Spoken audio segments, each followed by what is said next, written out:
আসসালামু আলাইকুম ভাই বোনেরা, সবাই কেমন আছেন? আশা করি আছেন ভালো। আপনাদের দোয়ায় ভালোবাসে আমরাও ভালো আছি।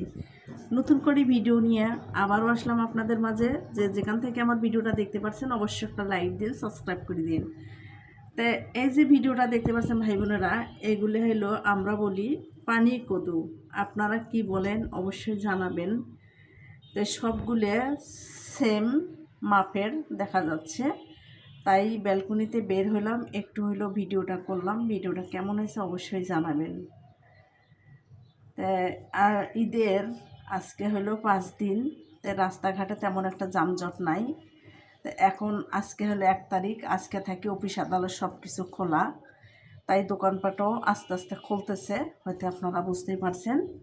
তো যাদের পেটে খিদে তারা তো ঈদের দিন থেকেই দোকানপাট করতেছে। আর এখানে হলো আজকে আমি কি রান্না করলাম সেটা আপনারা দেখতে পারবেন। তো এখানে আজকে আমি অল্প করে গরুর মাংস রান্না করব, পটল তারপরে আলু সব মিক্সার করে রান্না করব। তা আমি কিভাবে রান্না করতেছি সেটা আপনাদের কাছে একটু হইলেও দেখাবো, আপনারা দেখতে থাকেন, ভালো লাগবে। তা আমি কিন্তু ইলেকট্রিকের চুলাতে রান্না করতেছি।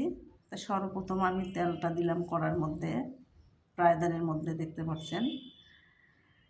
বেশ কয়েকদিন থেকে আমি কিন্তু ইলেকট্রিকের চুলাতেই রান্না করতেছি, গ্যাসের চুলাতে কম রান্না করি। সর্বপ্রথম আগে আমি পটলটা ভাজে নিতেছি। তাই পটলটা ভাজার পরে এই যে দেখতে পাচ্ছেন পেঁয়াজ মশলা সব কিছু আমি এখন এটাতে এটাতে কষাই নিলাম, আলু ভাজি নিলাম। এখন মাংসগুলো দিয়ে দিলাম, দেখতে পাচ্ছেন। তা ভাই বোনেরা, আমার কথায় যদি কোনো ভুল থাকে অবশ্যই ক্ষমা দৃষ্টিতে দেখেন।